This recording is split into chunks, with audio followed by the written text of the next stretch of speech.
They came for me on a Tuesday. My wedding dress was hanging in the guest room, ivory lace catching the Charleston sunlight. When I heard the sirens, my son Brandon stood on my porch with 2 police officers and papers that said I was dangerous to myself. I wasn't dying. I wasn't confused. I was in love. And apparently, that was the most unforgivable crime a wealthy widow could commit. They took me anyway. My sons put me in a psych ward to stop my wedding. What they didn't know is they would be arrested for it. Subscribe to hear how I made sure of that. I was 71 years old the first time I understood what it meant to be truly powerless, and it happened in my own living room on a September morning so ordinary it felt like mockery. The teacup in my hand was still warm, Earl Grey with a splash of cream the way Richard used to make it for me 42 years of married mornings. And I was looking at fabric swatches for the reception tables when I heard the vehicles pull into my driveway with that particular urgency that meant something had already gone irrevocably wrong. I remember thinking how strange it was that catastrophe always announces itself with sound first. The way my husband's final heart attack began with the crash of his coffee mug hitting the kitchen floor at 5 in the morning. The way my mother's stroke was heralded by the telephone ringing at midnight with my sister's voice already breaking before she said a word. This time it was sirens, brief and sharp, the kind that make neighbors pull back their curtains with hungry eyes. And then the slamming of car doors that seemed designed to communicate authority. Finality, the end of negotiation before negotiation could even begin.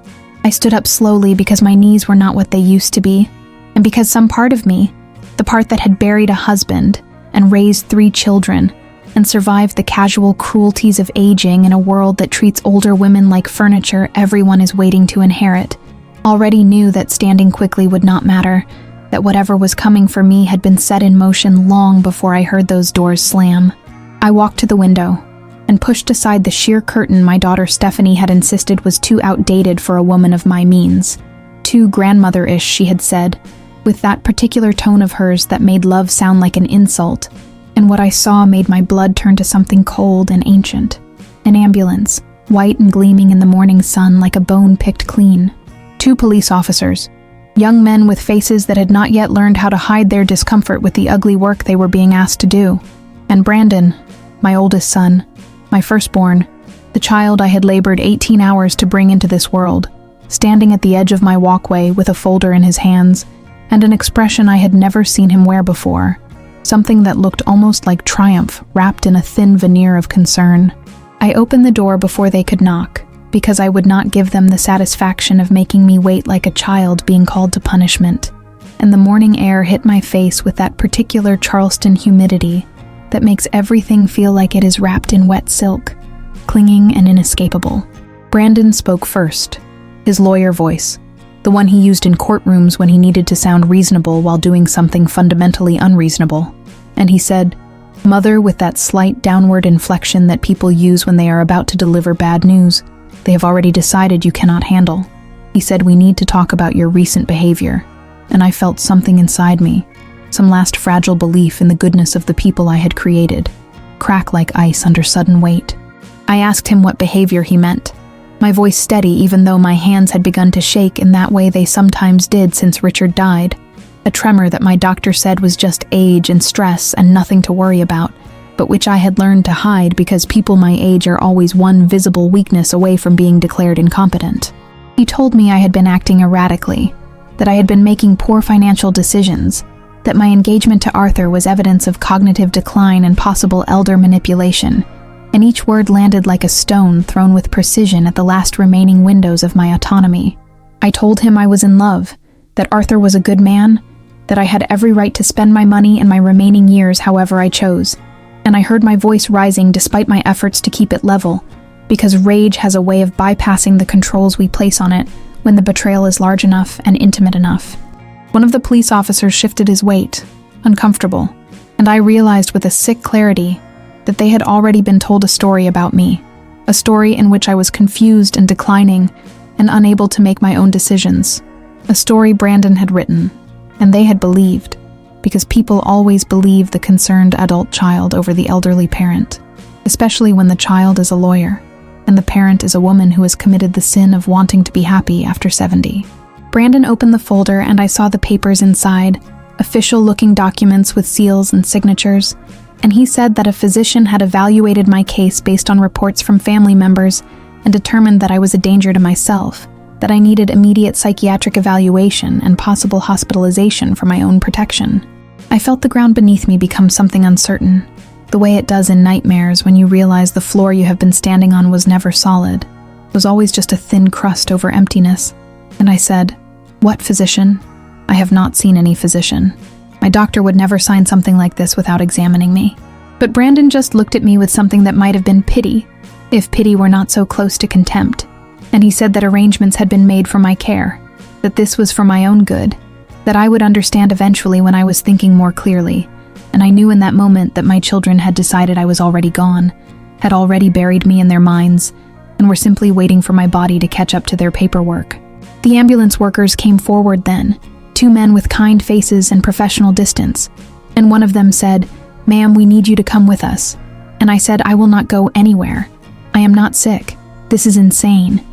But the police officer nearest to me put his hand on my elbow with a gentleness that was somehow worse than force would have been, and said, "Ma'am, the order has been signed. We need you to cooperate." And I understood that in the machinery of the law I had already been processed, categorized, deemed incompetent, and that my protests were just noise that people were trained to ignore. I thought about running, actually considered it for half a second. A 71-year-old woman in house slippers trying to escape down Trad Street, like some absurd parody of freedom. But my knees would never make it, and besides, there was nowhere to run where they could not find me, where my own children had not already built cages with my name on them. So I let them lead me down my front steps, past the azaleas I had planted the spring after Richard died, because I needed to put something beautiful in the ground instead of just grief, past the neighbors who had gathered at a respectful distance to watch the spectacle of Margaret Thompson being taken away in an ambulance like something broken beyond repair. The Palmetto Behavioral Health Center smelled like industrial cleaning solution trying and failing to cover the scent of desperation, that particular combination of bleach and human misery that I remembered from when my mother spent her last 6 months in a nursing home, swearing she was fine while her mind dissolved like sugar in hot tea. They processed me at the intake desk like luggage, removing my jewelry, including the engagement ring Arthur had given me under the pineapple fountain just 4 months earlier, sapphire surrounded by tiny diamonds because he said my eyes reminded him of deep water, and a nurse with tired eyes and purple scrubs put it in a plastic bag with my name misspelled on the label, as if even my identity was now subject to their errors and corrections. They took my phone, my wallet, my keys, every object that connected me to the world outside those walls, and when I asked when I would get them back, the nurse said that would be determined by the doctor after evaluation, as if evaluation were some mystical process that might take hours or years, as if time itself had become negotiable now that I had crossed into this place where normal rules did not apply. They led me down a hallway painted in colors that were supposed to be soothing, soft greens and blues, that instead felt like being inside a bruise, past rooms where I could hear other people crying or shouting, or sitting in the terrible silence of those who have given up fighting. And I thought about all the times I had driven past places like this, and never really considered what it meant to be on the inside.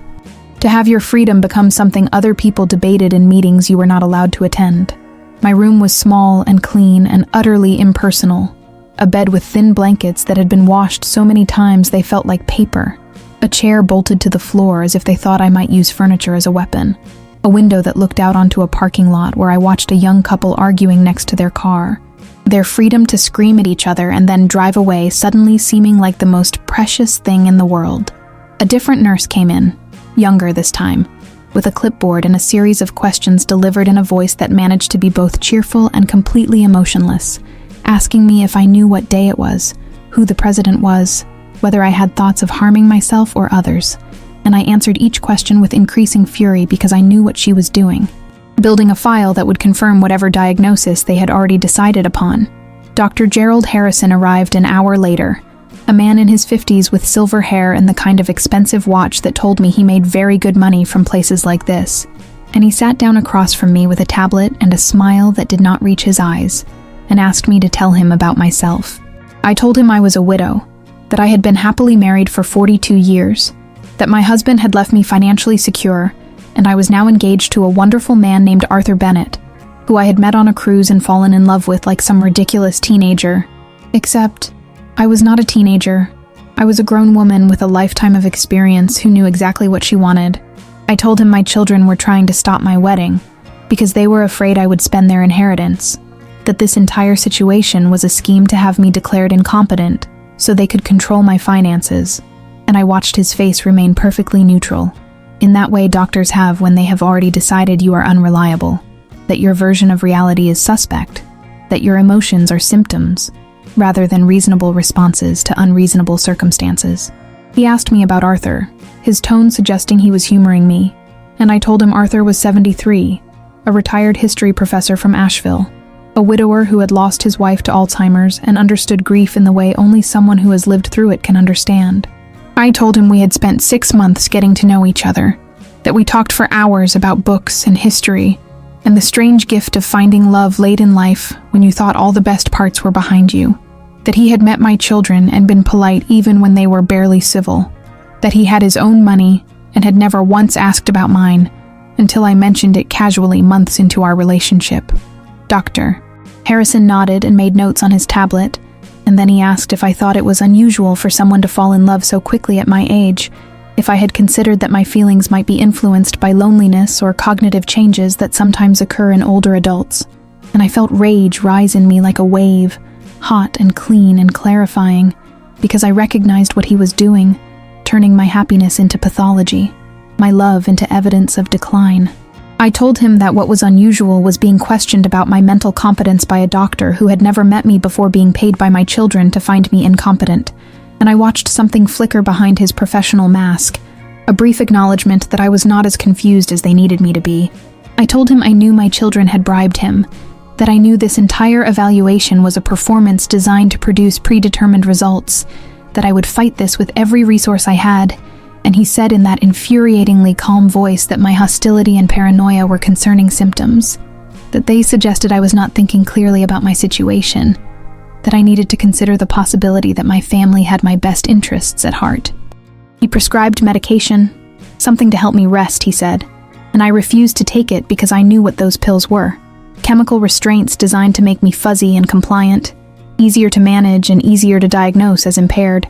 But the nurse who brought them 4 hours later informed me that I did not actually have the right to refuse, that Dr. Harrison had determined medication was medically necessary, and that if I would not take it voluntarily, they would administer it by injection. I took the pills, feeling them dissolve on my tongue like tiny bitter monuments to my stolen autonomy, and within an hour, the world began to soften at the edges in a way that might have been pleasant if I were not so terrified, my thoughts slowing like a clock winding down, my rage becoming something distant and theoretical, and I lay on that narrow bed staring at the ceiling tiles, counting them over and over, because counting was the only thing my compromised brain could still manage with any reliability.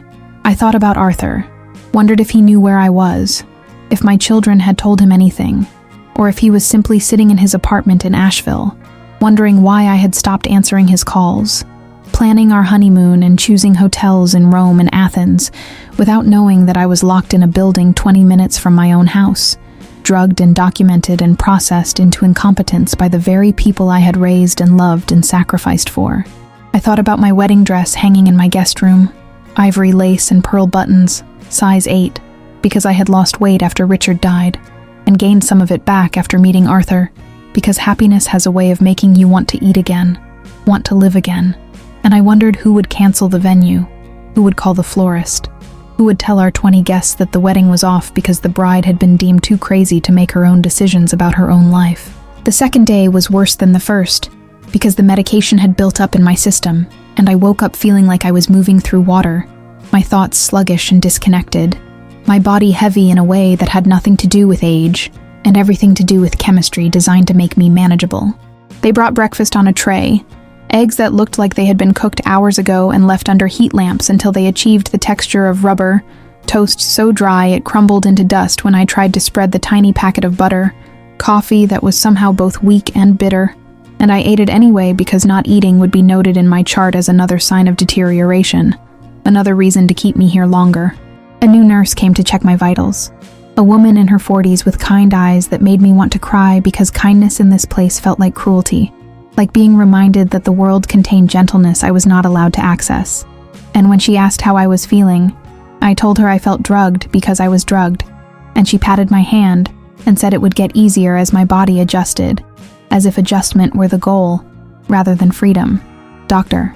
Harrison came again in the afternoon, this time with a younger doctor he introduced as Dr. Stevens, who was apparently observing cases for her psychiatric residency, and they asked me the same questions as before, an interrogation disguised as conversation, and I tried to answer clearly, but the medication made my words feel like they belonged to someone else. Slow and thick and unconvincing even to my own ears. They asked about my relationship with my children, and I told them Brandon had always been ambitious. Michael had always been weak and followed his older brother's lead. Stephanie had always cared more about appearances than substance, but I had loved them anyway because that is what mothers do. Love children even when they disappoint you. Even when they grow into adults you would not choose as friends. I told them my husband Richard had been concerned about leaving me so much money, had worried the children would treat me as a resource rather than a person. But I had assured him they would never do that I had raised them better.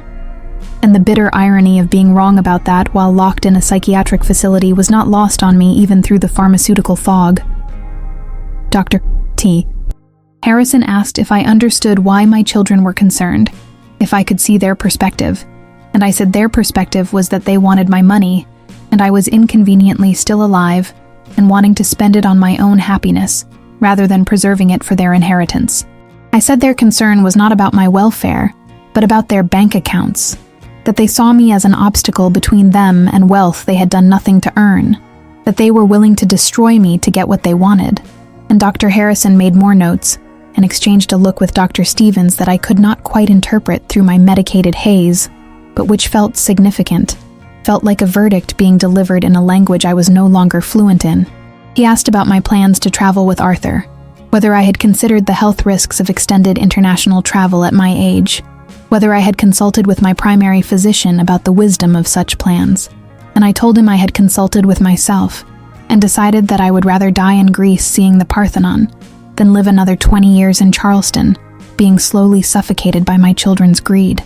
They left after 40 minutes, and I was alone again in that room that had started to feel like it was shrinking, the walls pressing in with each hour that passed, and I tried to remember what Arthur's voice sounded like, but could only recall fragments. The way he laughed when I made jokes about my own age, the way he said my name with all 3 syllables even though most people shortened it to Maggie. I wondered if he had gone to my house, if he had found it empty, if he had called Brandon or Michael or Stephanie and been told some lie about where I was, told I had gone away for a rest or had a medical emergency or simply did not want to see him anymore. Whatever story would be most effective at making him give up and go away. I thought about the life we had planned. 2 years traveling the world like the adventure Richard and I had always talked about, but never taken, because there was always some reason to delay, always another business deal or family obligation, or simply the creeping sense that we had time, that there would always be tomorrow, and then suddenly there were no tomorrows left for Richard, and I was alone with all the places we never saw. The 3rd day they moved me to a different room, no explanation given, just a nurse telling me to gather my things as if I had things to gather, as if I had not already been stripped of everything that mattered. And the new room had a roommate, a woman in her 80s named Dorothy, who spent most of her time staring at the wall and occasionally speaking to people who were not there, conversations with her dead husband and her long-gone mother that were probably more coherent than anything the living were saying to her. I tried to talk to her once, asking how long she had been here, but she looked at me with eyes that were cloudy with cataracts and medication and said, "They take everything eventually, dear, even the parts you did not know you could lose." And then she went back to staring at the wall as if it contained secrets only she could see.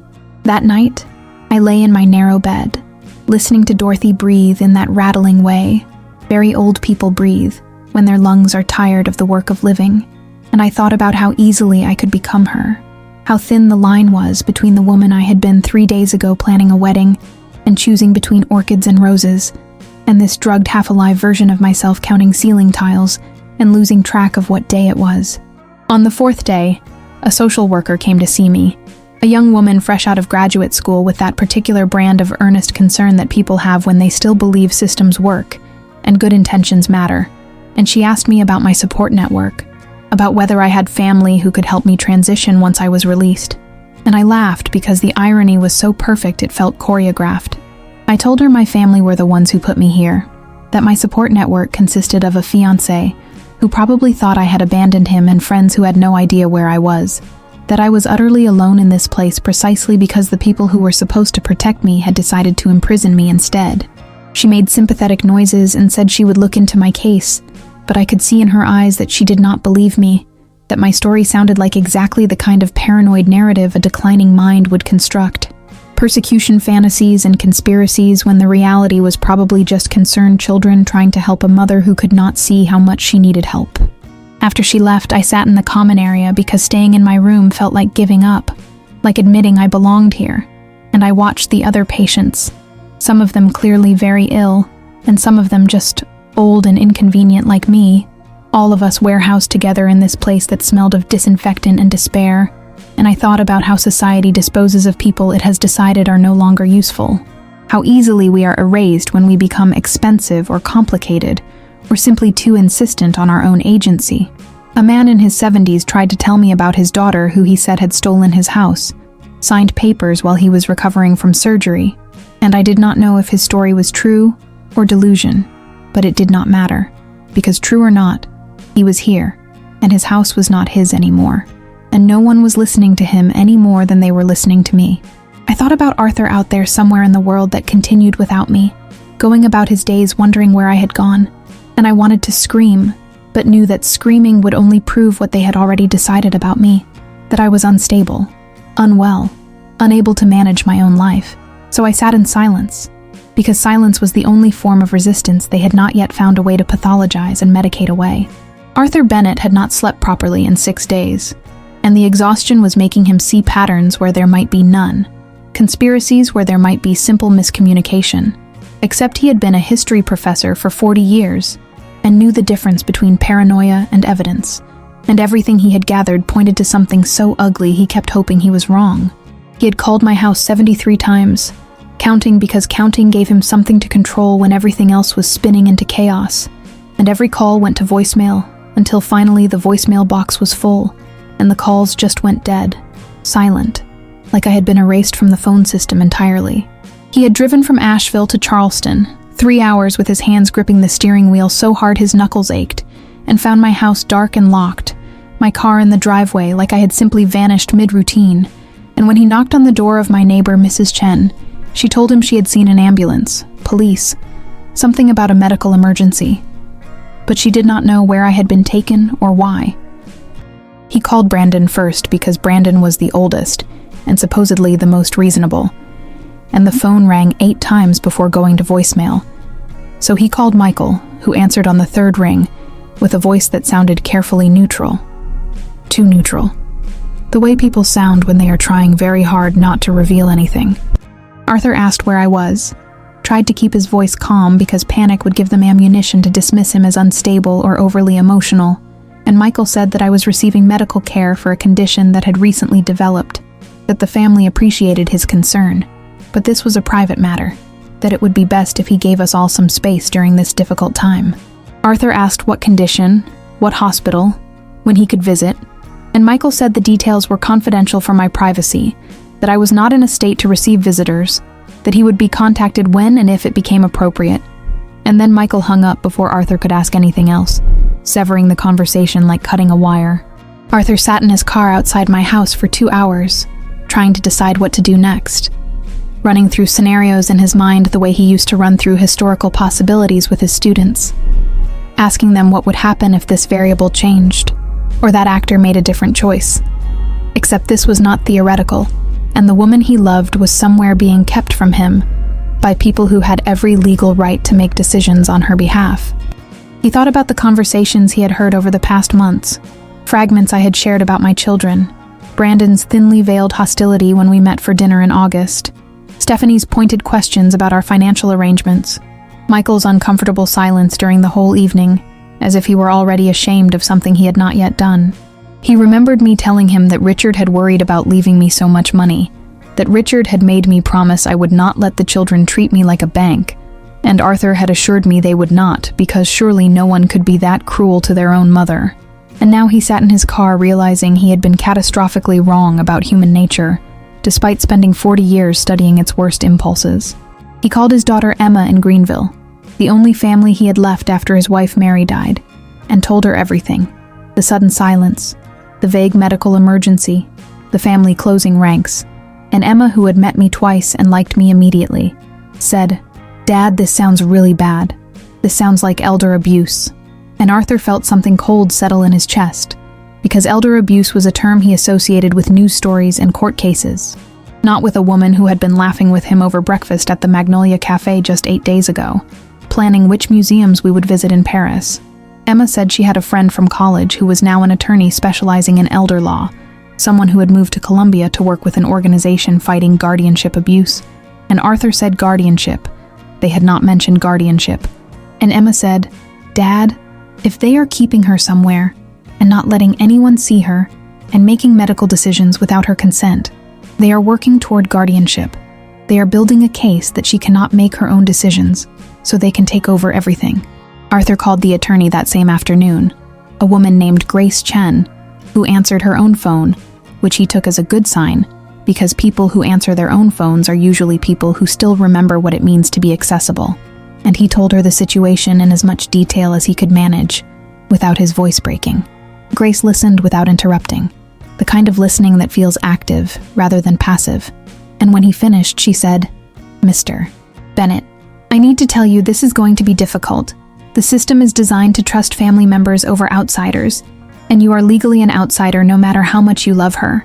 But I have seen cases like this before, and they make me furious, and I do not lose cases when I am furious." She said she would need a retainer, $2,000 to start building the case, and Arthur said he would wire it immediately, because $2,000 was nothing compared to losing me, compared to leaving me locked somewhere being slowly erased by medications and paperwork. Grace started investigating that same evening, making calls to hospitals and psychiatric facilities, using the kind of careful language that suggested she knew exactly which doors to push on and which walls to go around. And by midnight, she called Arthur back to say she had found me, that I was being held at Palmetto Behavioral Health under a 72-hour emergency psychiatric hold that had been signed by Dr. Gerald Harrison based on reports from family members claiming I was delusional and possibly a danger to myself. Arthur asked if that meant I was being released in 72 hours, and Grace said no, it meant they had 72 hours to evaluate me and petition for extended involuntary commitment. That this was just the beginning of what could be a very long process if they were successful in having me declared incompetent. That she had seen people trapped in these situations for months or years, while their families systematically dismantled their autonomy and drained their resources. She said she would file an emergency motion for visitation rights first thing in the morning, that she would need to see me and assess my actual mental state before she could build a defense. And Arthur spent that night sitting at his kitchen table drinking coffee and reading everything he could find about psychiatric commitment laws in South Carolina, learning a whole vocabulary of confinement he had never needed to know before. The hearing for visitation rights took place on my 7th day of captivity, though Arthur did not call it that out loud yet, because calling it captivity meant admitting how bad things were, and Grace argued in front of a judge named Patricia Morrison that I had a right to see my fiancé, that isolation from support systems was a common tactic in cases of financial exploitation, that preventing visitation served no therapeutic purpose, and suggested the family had something to hide. Brandon's attorney, an expensive suit from a downtown firm, argued that I was in a fragile state, that outside contact could be destabilizing, that the family was acting in my best interest and following medical recommendations. And Judge Morrison, who had probably heard versions of this argument 100 times, looked tired and skeptical, and said she would allow one supervised visit of 30 minutes to assess the situation. Arthur felt simultaneously grateful and enraged because 30 supervised minutes was nothing, was barely enough time to hold someone's hand and tell them they were not abandoned, but it was more than he had, and he would take it and use every second. They brought me to the visiting room on my 8th day, and I did not know Arthur was coming, did not know anyone was coming, had started to believe I would simply stay in this place forever, slowly dissolving into someone unrecognizable. So when I saw him through the window in the door, I thought I was hallucinating, thought the medication had finally made me fully delusional. He looked older than I remembered, his face drawn with exhaustion and worry, silver hair uncombed in a way that was unlike him, Because Arthur was a man who believed presentation mattered, who ironed his shirts even when he was just going to the grocery store, and seeing him disheveled felt like looking at evidence of my own destruction reflected in someone else's appearance. They let him in, and he crossed the room in 3 strides, and held me, just held me without speaking, and I felt something break inside me that I had been holding together through sheer force of will. Felt myself start to cry in a way I had not allowed myself to cry, since they brought me here because crying was another symptom they could use against me. Arthur pulled back after a long moment, and looked at me with eyes that were assessing even while they were loving, the professor in him evaluating evidence, and he said, "Maggie, I need you to listen very carefully because we do not have much time. I have an attorney named Grace Chen who is fighting to get you out of here, but we need to document that you are competent, that this is a setup. Can you do that for me?" I nodded and wiped my face and tried to pull myself together, tried to find the version of myself that existed before the medications, and the institutional routine, and the constant suggestion that I was not who I thought I was. And Arthur pulled out his phone and said, "I am going to ask you some questions, and I need you to answer them as clearly as you can. Pretend you are talking to a jury, because essentially you are. Everything depends on how you sound right now."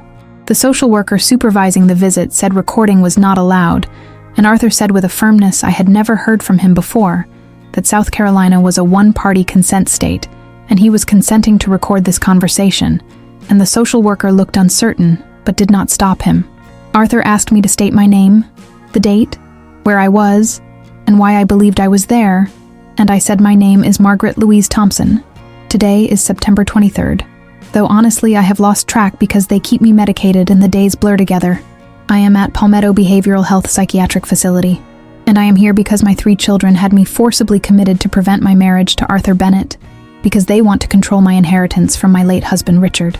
Arthur asked if I knew who the president was, what year it was, whether I knew where I lived, and I answered every question correctly while feeling humiliated that I had to prove my basic cognitive function like a child taking a test. But I understood why he was doing it, understood that every clear answer was ammunition against the narrative my children had constructed.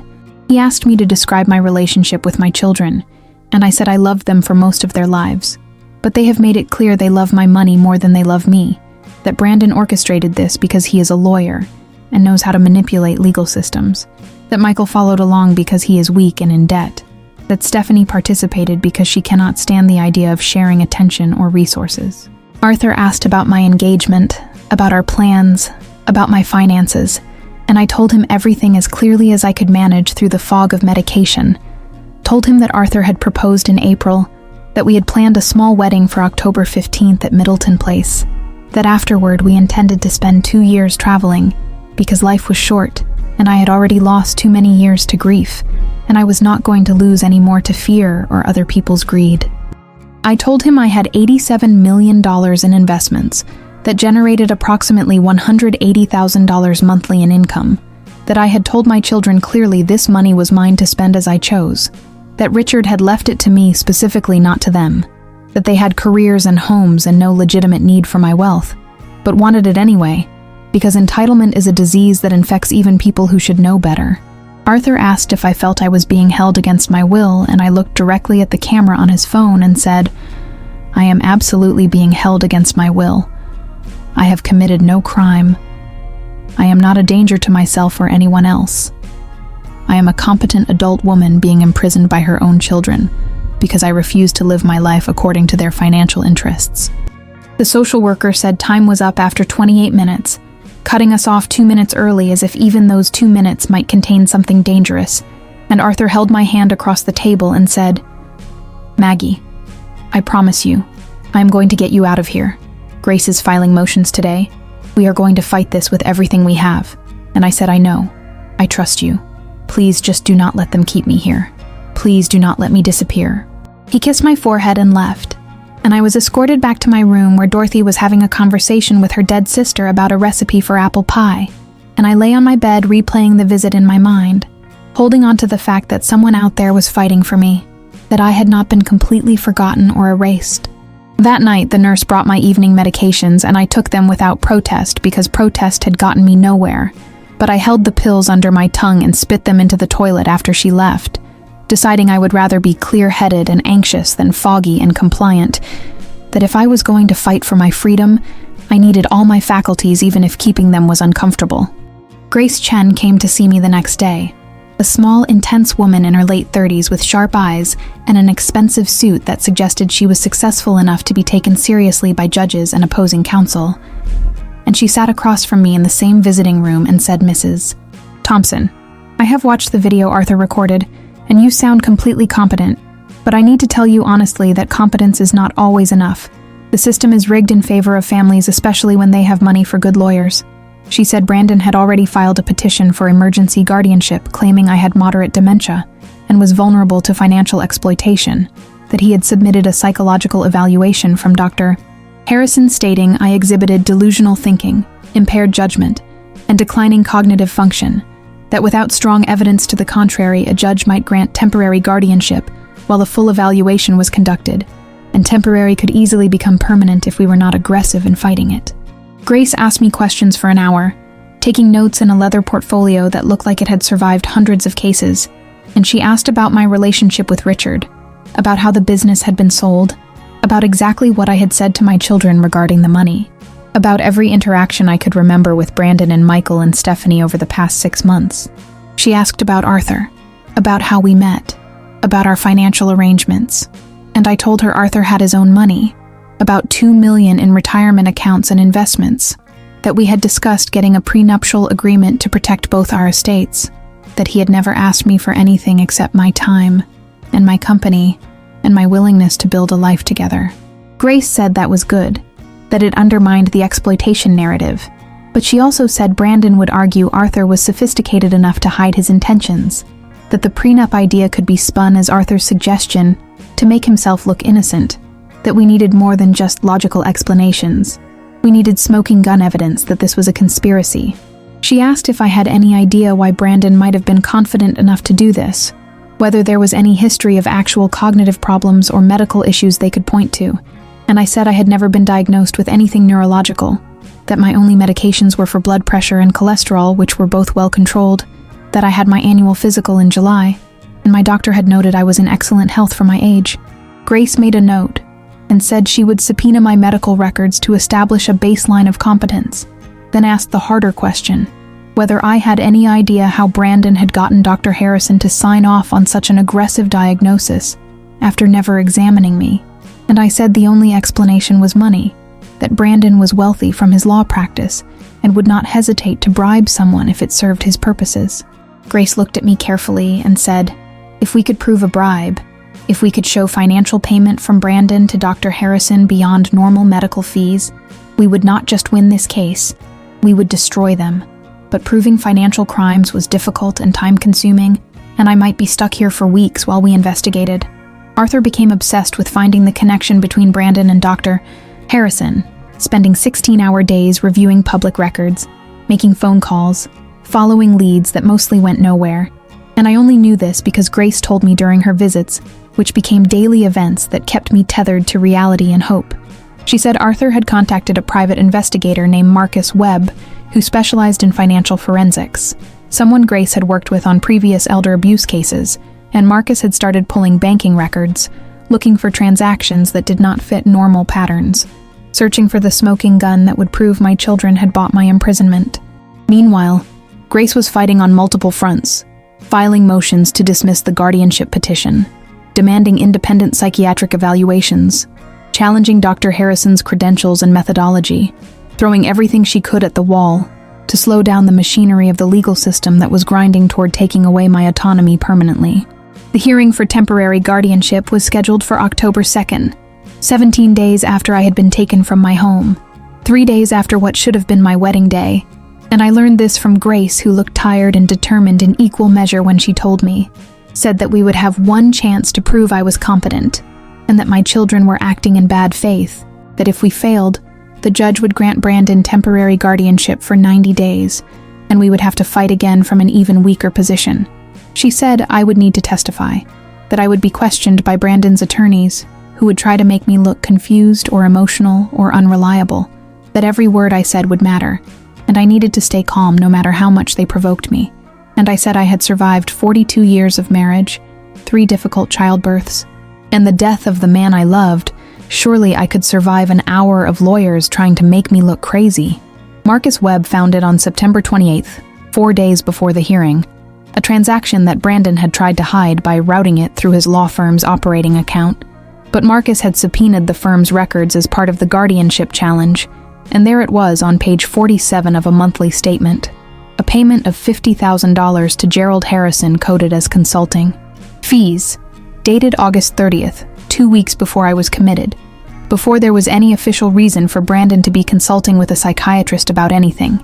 Grace called me immediately, breaking protocol by using a nurse's phone since I was still not allowed my own, and I could hear the triumph in her voice when she said, "We have him. We have the payment. Marcus found the wire transfer and we are filing criminal complaints today against both Brandon and Dr. Harrison. This changes everything." I felt something lift from my chest that I had not realized was suffocating me. Felt the possibility of freedom become real for the first time since they had dragged me into that ambulance. Grace filed motions that same day alleging fraud, conspiracy, false imprisonment, and elder abuse, attaching the bank records as exhibits. And she also filed complaints with the South Carolina Medical Board against Dr. Harrison for accepting payment to falsify a psychiatric diagnosis, which meant even if the criminal charges somehow failed, he would lose his license to practice. Brandon's attorney called Grace within 2 hours of the filing. His voice caught on a voicemail Grace played for me later, sounding panicked and angry and trying to negotiate, saying there had been misunderstandings, and perhaps we could resolve this matter privately without involving criminal courts. And Grace had responded by filing additional motions to have Brandon arrested immediately, rather than waiting for the hearing. She told me that judges took elder abuse seriously when there was clear evidence, that the financial transaction was about as clear as evidence got, that Brandon had been arrogant enough to think no one would look closely enough to find it. The next day, September 29th, Dr. Harrison was arrested at his office, led out in handcuffs past patients and staff, his expensive watch glinting in the afternoon sun as photographers from the Charleston Post and Courier captured the moment for the front page of the Metro section. And I learned about this from a nurse who whispered the news to me like contraband, her eyes wide with shock, because apparently Dr. Harrison had been at Palmetto for 12 years, and everyone had thought he was respectable. The article Grace brought me the next day detailed how Dr. Harrison had been charged with fraud, accepting bribes and practicing medicine unethically, how investigators were now reviewing all his recent involuntary commitment cases to see how many other families had paid him to diagnose their inconvenient relatives as incompetent, how this could become one of the largest elder abuse scandals in South Carolina history. I read it 3 times, memorizing the details, feeling vindicated and furious in equal measure because how many other people were trapped in places like this because someone had paid a doctor to lie about them. Brandon was arrested on October 1st, 1 day before the guardianship hearing was scheduled, arrested at his home at 6 a.m. by federal agents because Grace had been smart enough to involve the FBI since wire fraud across state lines was a federal crime. And the image of my oldest son being led out of his historic Charleston single house in handcuffs made the national news, because by then the story had caught fire. Wealthy lawyer imprisons mother to steal inheritance, had all the elements that made journalists excited, and the public outraged. Michael and Stephanie were arrested the same day as co-conspirators, charged with aiding and abetting, their protests that they had just followed Brandon's lead falling on deaf ears because the law does not care who had the idea, only who participated in executing it. And I felt something close to satisfaction watching the news coverage on the common room television, watching my children reap exactly what they had sown. Grace came to see me that afternoon with papers that declared the guardianship petition dismissed with prejudice, meaning it could never be refiled, and a court order releasing me immediately from Palmetto Behavioral Health, with a formal apology from the facility's director who was terrified of being sued into bankruptcy, and she said, "Mrs. Thompson, you are free to go. Arthur is waiting outside," and I stood up on legs that shook from 12 days of institutional routine and medication and enforced helplessness. And I walked out of that building into October sunshine that felt like being born again. Arthur was there, Emma standing beside him, and he held me while I cried tears that were equal parts relief and rage. And I said to him, "I want them to pay for every second of this. I want them to understand what it costs to try to erase someone." And Arthur said, "They will, love. I promise you they will." The trial took place in January, 3 months after I walked out of Palmetto. 3 months I spent rebuilding myself piece by piece with Arthur's patient help and Grace's fierce advocacy.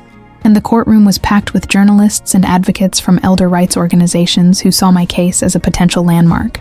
Brandon, Michael, and Stephanie sat at the defense table looking diminished. Brandon's arrogance finally stripped away to reveal the small, frightened man underneath. Michael unable to meet my eyes.